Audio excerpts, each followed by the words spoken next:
For joining us. You're watching QTV Nightly News, coming to you live from our studios on Karaba Avenue with me, Ansmana Esonyase. Here are the main news headlines.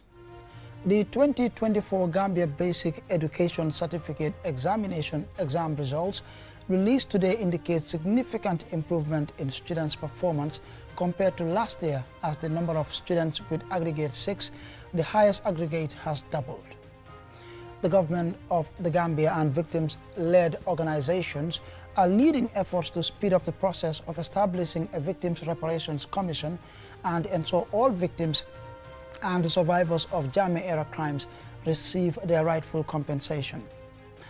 The economic peacekeeping mission in the Gambia and the Gambia Defense and Security Forces today, Friday, commemorated Pink Day as part of a series of activities to raise awareness of breast cancer.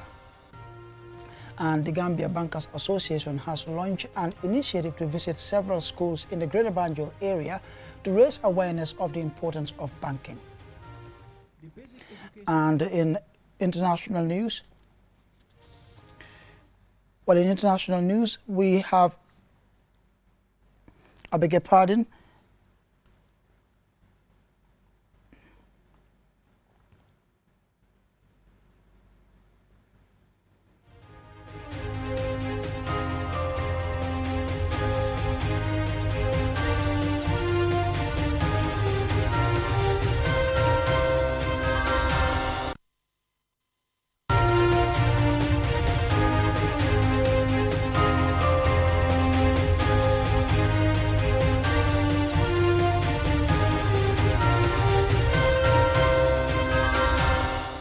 and we apologize for that glitch. And now we have a look at the news in detail. Now, the 2024 Gambia Basic Education Certificate Examination exam results released today indicate significant improvement in students' performance compared to last year, as the number of students with aggregate 6 has doubled. The Ministry of Basic and Secondary Education, MOPSI, announced the results at its education office in Banjul. Amadou Tamba attended, and this is his report. The Basic Education Certificate Examination is an exam for junior schools in some English-speaking West African countries, such as the Gambia, Ghana, Nigeria, and Sierra Leone. The results in this exam determine students' admission into the senior secondary schools. However, parents and schools complained, as even though these results had been available since last week, they were only released today. MOPSI's Permanent Secretary Louis Moses Mendy explains. We want to appreciate the comments about the release or the delay of the 2024 Gabeke examination result by the general public. That shows that people are interested in the welfare of their children.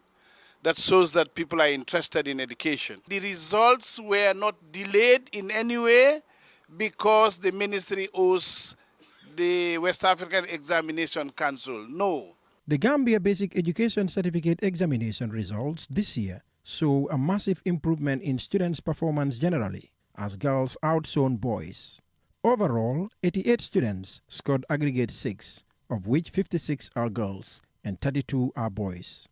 33 of them, which accounts for 38% of the total, are from the public schools, and 55, which is 62%, are from the private schools. Here is Andrew Gomez, MOPSI's Director of Performance Monitoring and Evaluation. In 2024, a total number of 30,419 candidates were registered for the Gabeke examinations, of which the result of 29,936 candidates are processed and graded. There is also great improvement in students' performance in the 4 course subjects, namely Maths, English, Science and Social Studies, pass marks or credit compared to 2023, as well as number of aggregate 42 or less. Nationwide, the number of students with aggregate 42 or less has risen from 13,626 in 2023 to 14,761 in 2024. P.S. Mendy is proud that the ministry's initiatives are bearing fruit. Some years ago, there was some investment done in terms of campaign for girls' education across the country. It is now yielding dividend from what we are seeing. If you look at those figures on the screen. Teachers in public and private schools have all gone through the Gambia College. However, there is a significant performance gap between students in public and private schools. Here is P.S. Mendy again. As one of the strategies that the ministry has employed this academic year, starting next week, is to mainstream the EI strategy into the public schools. And we are starting with 61 schools as a pilot across the country, but mainly in two regions, Region 3 and Region 5 North. The number of candidates that registered for the exams and the significantly improved performance are indications that great strides in effective teaching and learning making a positive difference. For QTV News, Amadou Tamba. Now, the government of the Gambia and the victims-led organizations are leading efforts to expedite the process of establishing a Victims Reparations Commission and ensure all victims and survivors of Jammeh-era crimes receive their rightful compensation.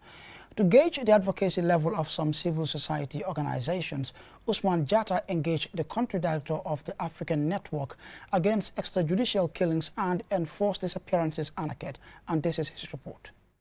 The journey to healing for victims and survivors of Jammeh-era crimes began in 2023, following the passing of the Victims Reparation Bill by the National Assembly. The bill promises justice and brings renewed hope for a brighter future for victims. The primary goal of the bill is to establish a reparations commission responsible for reviewing reparations provided by the Truth, Reconciliation and Reparations Commission (TRRC). The Attorney General and Minister of Justice Dauda Ejalo recently updated the National Assembly on the progress of establishing the commission. The call for applications and nominations for commissioners for the Reparation Commission was open throughout the month of April, and 66 applications and nominations in total were received by the Secretariat during this time. The TRRC compiled a detailed report recommending reparations, which include financial compensation, healthcare support, and educational opportunities for victims and their families. To ensure transparency in the reparations process, the African Network Against Extrajudicial Killings and Enforced Disappearances, ANICED, is actively working with victims and survivors. Here is Sirandao, ANICED's country director. We make sure that this process, the Reparations Act, opens up the doors for people who were victims, not just anybody, but victims, genuinely victims whose rights were violated to come forward, and also to really be more expansive, more accommodating. The white paper by civil society organizations in response to the TRRC reports urges the government to ensure that its policy on reparations should be premised on the UN Basic Principles and Guidelines on Reparations, which states that it should be meaningful for victims, respond to their expectations, and reflect the acknowledgement of responsibility for the facts they suffered.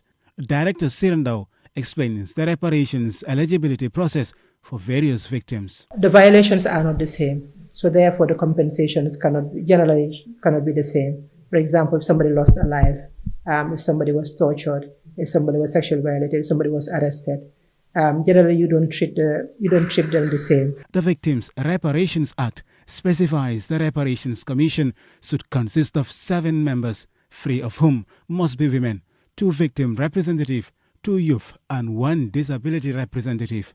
Director Ndao outlines the ongoing advocacy by her organization to speed up this process. We've already been doing our advocacy along with the ministries and the government to really, when it goes to the National Assembly, so that it just doesn't sit there and gather dust.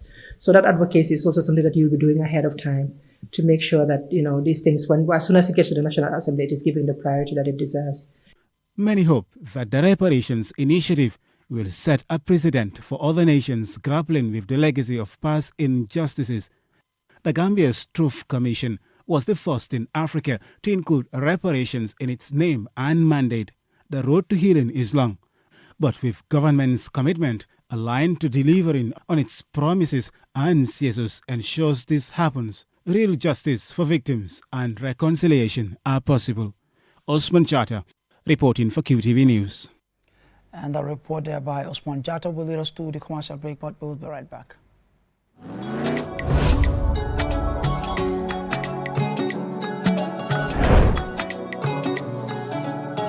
Welcome to the future of transportation in the Gambia. The Bertel Harding Highway, a 22-kilometer double carriageway, is set to revolutionize travel and connectivity in our beloved country. The Bertel Harding Highway is transforming transportation in the Gambia with new roundabouts and vehicular overpasses. But safety must come first. Standing along the road or at roundabouts to flag down taxis creates unsafe conditions and unnecessary traffic jams. Remember, always board taxis at designated taxi garages or the garas located at major traffic points. Drivers stopping in no stopping zones will be penalized. Let's keep our roads clear and safe. Together, we can ensure a safe and efficient journey for all.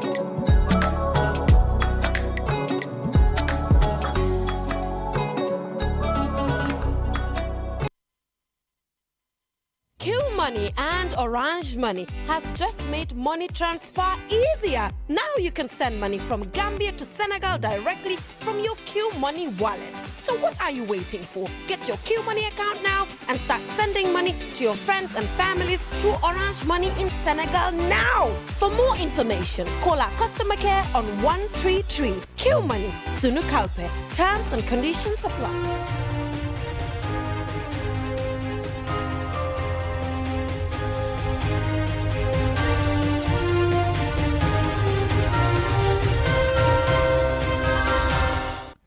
Welcome back. Following the commercial break, we reminded you're watching QTV Nightly News coming to you from our studios on Caraba Avenue. Now, the economic peacekeeping mission in the Gambia and the Gambia Defense and Security Forces today on Friday commemorated Pink Day as part of a series of activities to raise awareness of breast cancer and show solidarity with those affected. Alucise reports. Breast cancer is the most common type of cancer. In 2022, 2.3 million people were reportedly diagnosed globally. Breast cancer starts from the cells of the breast and has resulted in the death of many. Although the majority are women, in rare cases, men can also be diagnosed with breast cancer. Breast cancer is the second most prevalent cancer in the Gambia, with an incidence rate of 15% and a mortality rate exceeding 50% in 2020, according to the National Library of Medicine. However, in developed countries, cancer mortality cases are on the decline, mainly due to regular screenings and early detection and treatment, which this event seeks to raise awareness of. Captain Dr. A.S. Sule, Regimental Medical Officer, has this piece of advice and message of hope. So, we need to tell our women to check their breasts so that we can screen them, they can know and come to the hospital on time so that we can detect any problem within the first and second stage. We look at the screening options. Most women, most young girls, they don't even believe that they can get breast cancer or develop breast cancer. So the time is now for us to talk to them. The time is now because early detection saves life. Mieta Lily French, head of mission of ECOWAS in the Gambia, says the event is consistent with one of the overarching objectives of the mission, which is to ensure the overall health of their men and women in uniform and by extension the civilian public. She advocates togetherness to fight breast cancer while advising people to adapt to a healthy lifestyle. In our roles as peacekeepers and ambassadors of change, it is our duty not only to maintain peace, but also to advocate for improved access to healthcare and education on critical issues such as breast cancer. The Pink October campaign serves as a reminder that we are more powerful when we work together. In this spirit, I urge all of us, security personnel, civilian staff, and local communities, to engage in the activities that are scheduled for this month to the fullest. As October is now observed globally as Pink October, Eunice Holman, head of the Events Organizing Committee, says they will hold a series of engagements during the month, which include public awareness campaigns and screenings at various military barracks and public health facilities for civilians. The various economic contingents will also be coordinating these activities in their respective area of operations with the various Gambian defense and security forces who are with them. However, it is worth knowing that the civilian population will not be left out. On 12 October, which is Saturday, the Esau Government Hospital is going to do tests from 10 o'clock to 2 p.m. for civilians at the Isao and Barra General area. On Thursday, 17th October, the new Yundum Health Center will also be a place for our civilian publics where they will have the tests needed. Cancer Awareness Month is dedicated to raising awareness of various types of cancer with a strong focus on breast cancer. During this period, individuals and organizations work together to promote education, encourage regular screenings, and reduce stigma associated with cancer, and encourage early detection, which can save lives. Reporting for QTV News, I am Aliou Cissé. Now, the Gambia Bankers Association has launched an initiative to visit several schools to raise awareness of the importance of banking. This effort seeks to cultivate a financially educated youth population that can effectively understand and navigate the banking and financial sectors.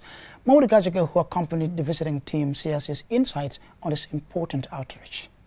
The Gambia Bankers Association Awareness Campaign engaged students in discussions about banking fundamentals, the importance of saving, responsible borrowing, financial planning, and the role of banks in the economy. The initiative kicked off at the Gambia Senior Secondary School, where Aissatou Jawara, the president of the association, addressed students about the significance of understanding the banking sector. An initiative that we at the Bankers Association believe will have a profound impact on the future of our beloved country, the Gambia. As we embark on this series of school visits to promote banking awareness, we do so with a shared vision to equip the next generation with the knowledge and skills necessary to navigate the financial landscape of the modern world. The Gambia Bankers Association comprises 13 commercial banks that manage various financial activities, including deposits, withdrawals, and loans for individuals, businesses, and the government. Additionally, these banks oversee the funds of large organizations. Pa Aliou Ndao, the executive secretary of the association, provides insight into the operations of banks in the Gambia. Now, we are lucky that we have very liquid banks in the country where people can access funds. We are not doing badly compared to our competitors in the region or elsewhere. So this is an opportunity also for students to know some of the things which are great to them in terms of finance and personal finance planning and all those things. These are all things that we do. Bakari Sise, the Regional Education Director for Region 1, representing the Permanent Secretary, emphasized the importance of modeling responsibility in children. He noted that demonstrating how banks operate will help spark their interest in banking. Abdullah Njai, a teacher at the school, spoke on behalf of the principal of the Gambia Senior Secondary School. The bank's intervention in the form of career counseling in the banking sector is commendable in a lot of perspectives. It's to create the opportunity to understand the dynamics of the banking. But this program is indeed important. The lessons being shared here are very crucial, and without an iota of doubt, my students have built passion now that to become a very responsible bankers in the future. Jariatu Sane, a student at the Gambia Senior Secondary School, expressed her enthusiasm for the awareness-raising campaign in the banking sector, stating that she is impressed with the initiative. First of all, those of them who are like me, who want to be bankers in the future, they have already given us a tip about where to start and how to become a good banker. So we said a very big thank you to the Gambia Bank Association. Similar visits were conducted at St. Augustine Senior Secondary School and St. Joseph's Senior Secondary School, where students welcomed the initiative enthusiastically. They actively engaged in discussions by asking questions about how banks operate in the Gambia. Mamadou Gajaga, QTV News. Now, in its quest to promote and protect animal welfare, the Gambia Horse and Donkey Trust and animal advocates commemorated World Animal Day on Friday at the Animal Health and Welfare Center in Makasutu in the West Coast region. Julian Jai was there, and this is her report.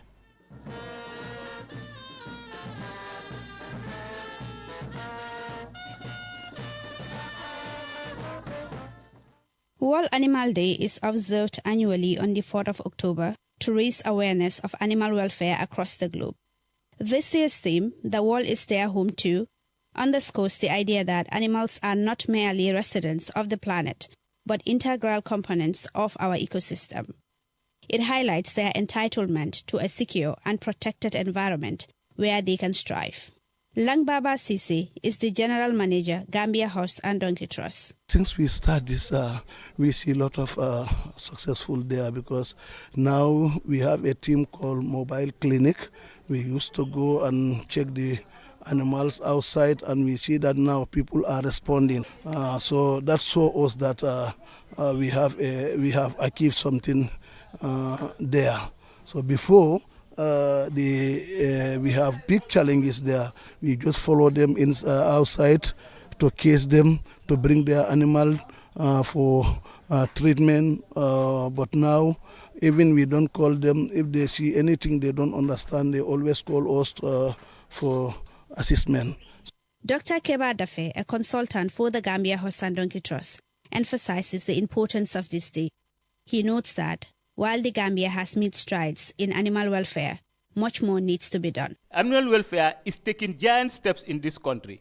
Today, animal welfare is part of the curriculum of the University of the Gambia and Gambia College. In fact, it is mandatory in the School of Agriculture at Gambia College. Anybody doing any course in agriculture, you must do animal welfare. So that has put animal welfare high in the pedestals of. So we can see that the Gambia is not behind in animal welfare. We have a long way to go, but in fact, we are in the right direction. Dr. Usman Sisi, Deputy Director of Veterinary Services at the Department of Livestock Services, recognizes the achievements made in animal welfare in the Gambia over the years. The department as a department is doing what it can do around the things that surround welfare also, including the recent enactment of an Animal Health Act 2023 with a very clear chapter on animal welfare. And then there is that zeal still now, and then I can promise this gathering from here towards January, regulations will be developed on animal welfare in this country. Ibrahima Ojalo, President of the National Livestock Owners Association, commends the significant efforts of the Gambia Horse and Donkey Trust in promoting animal welfare in the country. He urges the public to respect and protect animals. In terms of animal caring, in terms of animal health, in terms of animal feeding, in terms of even animal management is a problem. And it should be a concern to every citizen of this country to make sure animals are also given their due. Mr. Chairperson, even an animal is hit on a highway, it's not a major accident. The police are here. Yes, it should be a major accident. It's a living, and some of them are paying tax. And some of them are also living. They need all the rights that we need. Sanjali Choi, a teacher at Kembuje Lower Basic School, and Adam Jallo from NGO Affairs Agency, both emphasize the importance of animals. They urge everyone to join the effort to protect and preserve animal welfare. The commemoration concluded with a drama performance highlighting animal knowledge and welfare. For QTV News, I am Julde Njai. And from the report there by Julde Njai, now on to international news in a moment.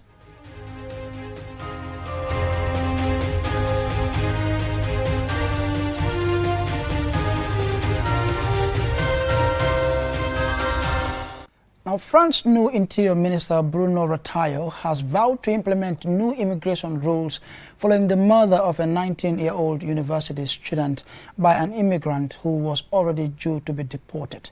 Rohi Samba reports.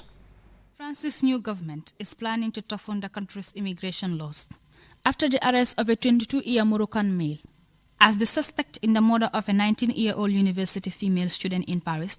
According to the prosecutors, the man was convicted of rape in 2019 when he was a minor, for which he served a 5-year prison term. Named by French media as Tahao, the man was the subject of an expulsion order from France because of his criminal sentence, which he had not been carried out.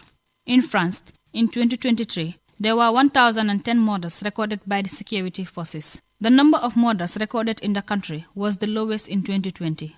But it has increased continuously in the years since, reaching its highest level in 2023. However, one murder this year has drawn nationwide attention. The murder of the student is playing into the anti-immigrant mood. which seems to have swept France, leading to the rise of anti-immigrant parties. The suspect is alleged to have committed this murder a few weeks after being released, having served his prison sentence. For the first time since its founding, France's anti-immigration National Rally Party has clawed its way to within arm's reach of government. The far-right party's rise has fundamentally changed France's immigration debate, dragging President Emmanuel Macron's once liberal coalition far to the right, while bringing together in opposition a bloc of left-wing parties united by the desire to give undocumented migrants a pathway to legal work. Addressing the arrest of a Moroccan man for the student's murder, Bruno Retailleau said on Wednesday that the abominable crime required not just rhetoric but action. In France, in February 2023, the most common type of offense reported to the police was theft without violence against people. Moreover, 2,419 armed robberies were committed during that time. Now, it seems a murder allegedly committed by an immigrant who should have been deported is about to lead to a significant change in the country's immigration laws. Reporting for QTV News, I am Rahisama. And before we end this bulletin, here's a recap for main headlines. The 2024 Gambia Basic Education Certificate Examination exam results released today indicate significant improvement in students' performance compared to last year, as the number of students with aggregate 6, the highest aggregate, has doubled. The government of the Gambia and victims-led organizations are leading efforts to speed up the process of establishing a Victims' Reparations Commission and ensure all victims and survivors of Jammeh-era crimes receive their rightful compensation. The Economic Peacekeeping Mission in the Gambia and the Gambia Defense and Security Forces today, Friday, commemorated Pink Day as part of a series of activities to raise awareness of breast cancer. And the Gambia Bankers Association has launched an initiative to visit several schools in the Greater Banjul area, aiming to raise awareness of the importance of banking. In international news, France's new Interior Minister Bruno Retailleau has vowed to implement new immigration rules following the murder of a 19-year-old university student by an immigrant who should have been deported. That's all for this bulletin. Do join us tomorrow, same time for more news. Until then, thanks for watching.